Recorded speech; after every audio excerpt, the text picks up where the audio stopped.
bringing Batman into the Bronze Age from the Silver Age, kind of toning back some of the goofiness and bringing back sort of the more serious, the more grounded, the more interesting stories. You know, less, oh, I have to wear 7 different colored bat suits or I'll die.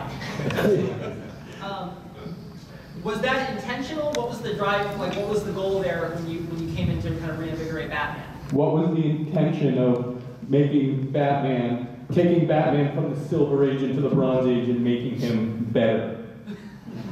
Well, I mean, better is a judgment, and we try not to be judgmental, us Buddhists. What I wanted to do always was to keep the stuff contemporary. Here's the lesson that comic books have learned from Julie Schwartz. If you are given the assignment of updating a character, look at that character, read the stuff that's available, and then figure out what made the character popular in the first place, what, if anything. And that you don't touch. Batman will always be the orphan whose parents were murdered in front of him. Superman will always be the refugee from a shattered planet, and be able to fly and that stuff. That you keep intact, and everything else you change to make it reflect the reality outside the window. Because if I had written and edited the Batman that I loved when I was 6, and man, I loved it when I was 6, I would have had a very intensely loyal audience of about 6 people my age. But that would have been the wrong thing to do. I made exactly that mistake with Captain Marvel. I tried to recreate the stuff I loved when I was 6. No, I should have tried to reinvent him. That's what you do when you do this work. You reinvent the character according to the dictates of the medium you're working in. A movie is not, a comic book is not a teleplay. They all have their strengths, they all have their weaknesses. You figure out what those are and how to use them. Right.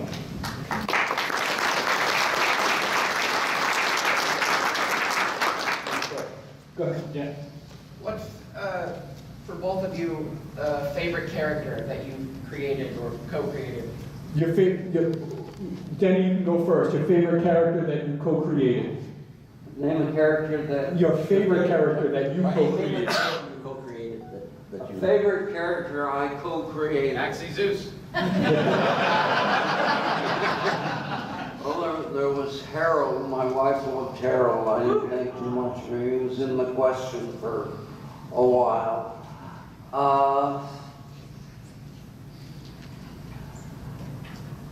All I can do is talk about what has been useful to me professionally. Batman has been very useful to me professionally because once the rules are in place, you can tell any story you want to tell with that character without violating what you've established.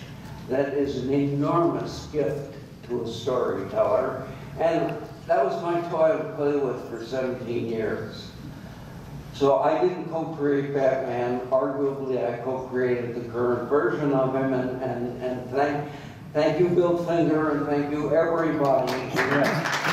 And I wouldn't say arguably. I think you definitely co-created the Batman story. Roy? Well, I always liked, a little like J.D. Denny with the Batman, I tended to like the characters that somebody else created better than the ones I did. You know, I like the Finn better, you know, as a Marvel character than any character that I ever made up. And I love writing things. And Conan, who was certainly not my creation. I suppose if it was on TV, it would have been said created for television by Roy Thomas. You know, so because you know you have to change to a different medium, but I didn't create it. So of the characters I created, I don't have I suppose the vision was the fun one. The fondest of it a certain way, but although again he's based on an old Jack Kirby character up to a point visually, not in terms of being an android. But Actually, the things that I enjoyed, favorite would be that were not characters but concepts, which were the Invaders and the All-Star Squadron. History made me want to do stories set in World War II. You know, I suppose where Denny was very looking for stuff. You know, his stuff was very off around. It was the relevant comics in the best sense of the word. You know, and everything. You know, my idea was the opposite. You know, retreat to some time before any of our readers were born, and see if you could possibly make a comic book sell. But they sold okay. They were never going to be likely to be best-selling comics, but they were comics I enjoyed, and when I gave them enough energy, and DC didn't come up with some dumb crisis, but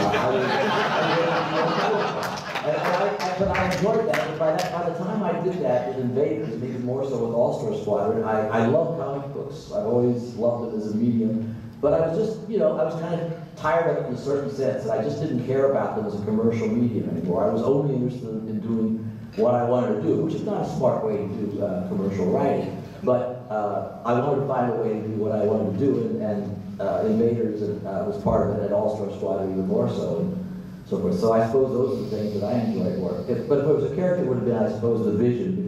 But even there, you know, I made up the character, but he looks a lot like a Jack.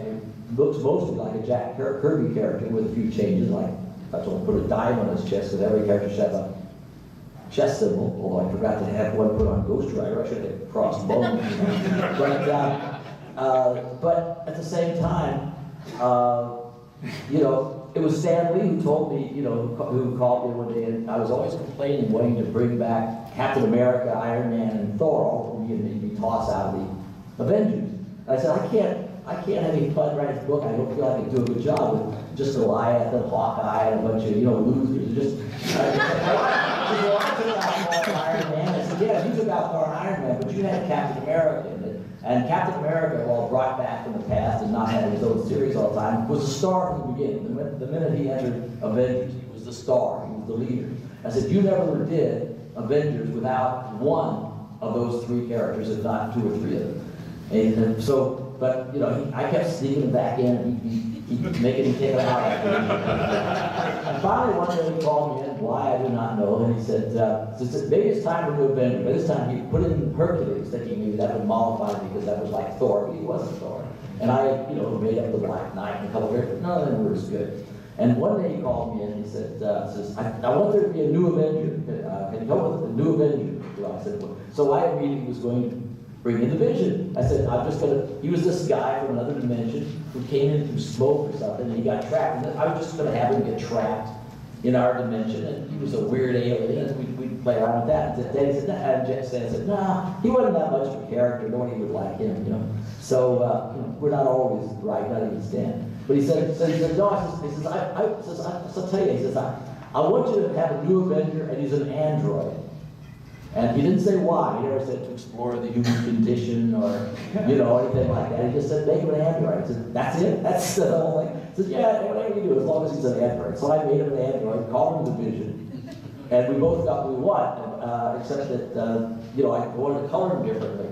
And Stan called me in right after it's done. He says, and the book comes out. Stan, by this point, trusted me enough that he didn't bother to check things too carefully. So that by the time the stuff comes out, at this stage of my stuff, it's already in print. It's too late to do anything about it. And he sees this nice-looking Vision, John Buscema drawn, but he's got this red face. And he says, why is his face red? I said, well, well, the old one was light green, but we got a Hulk. Here's a quote Thor. I said, you know, we've got blue Atlanteans.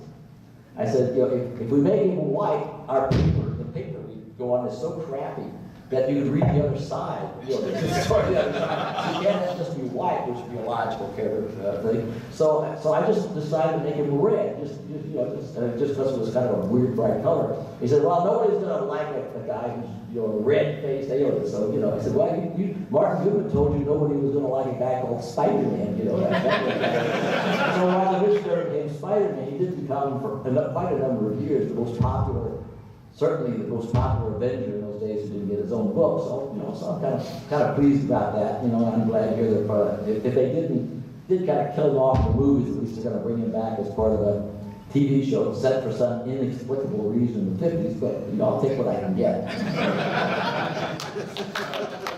Yeah, go ahead, sir. This is both panelists, both legends in the field. What are you personally most proud of that you've accomplished? What have you guys personally are proud of that you've accomplished? In the field? Yes, sir. In the field.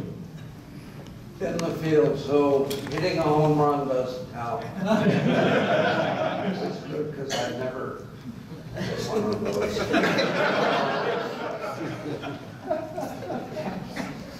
The things that I'm happiest about are the seduction of innocence, which was about landmines. I didn't know there was a landmine problem on this planet until Jeanette Kahn, who often I got credit for stuff she initiated. But she dragged me into a meeting. There were a lot of suits and ties in that meeting, not what you'd expect at a comic book company. And I walked out of there 90 minutes later saying, my God, this is appalling. We've got to do something. What a landmine is something about the size and appearance of a shoe polish can. A kid picks it up and loses an arm. And that's what they want. They don't want the kid to die. They want him to be maimed so he is a burden to his family. And it is a horrible problem, not here. That's why we don't hear about it. The guy who is head of the civilian end of the landmine effort here is missing part of his leg from when he was hiking in the Golan Heights. So we did a comic book about that. We did another one. I'm suddenly aware that I'm in Phoenix. Anti-gun.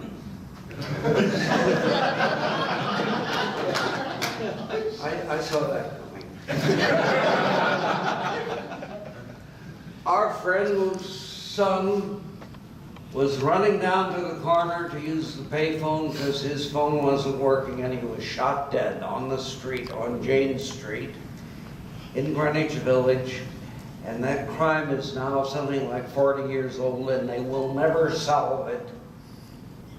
And we decided we had to do something. So I was kind of the designated house liberal and I was gonna write a story. And then I realized if I take this job on, I will be calling John Ostrander all the time for information because this is a genuine, his twin brother works for the NRA. So John did a fine job. And the result was that Douglas Wilder, the governor of Virginia, was trying to get some laws changed down there. And then one of his assistants told me the NRA didn't bother to mount a counter effort because, for God's sake, it's Virginia. Well, he won. Wilder won, and that law got written into, or that bill got written into law. Mary Fran and John's wife Kim and I were invited to watch this happen. I got to throw my wet raincoat on the couch of the Royal King Mansion thing. I know that this is a hot topic and a lot of you disagree with me, but I think we may have saved some lives. And then John did a whole bunch of other things, such as he went. My wife was teaching 8th grade English, and he went down in the ghetto in Harlem, outside Harlem, and he went down there and he talked to her students, and he came back and wrote realistic dialogue. No mofos or anything like that, but given the obvious restrictions, it was the first time real street talk got into a comic book. And then he donated the royalties to the school. And then when he went on television to debate with the NRA, he did a brilliant job. So all hail to John. There are other things that I think are good. Examples of writing craft. But, and I'm not denigrating them. I'm proud to have been able to do that stuff. But mostly the ones I've mentioned are the ones that I think are important and that gave me the most personal satisfaction. All right. Any more?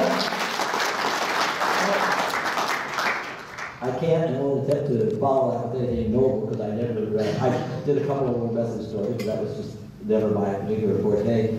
So I'll just keep it very simple at everything. But in my part, that I'm not especially, proud of any one thing I did.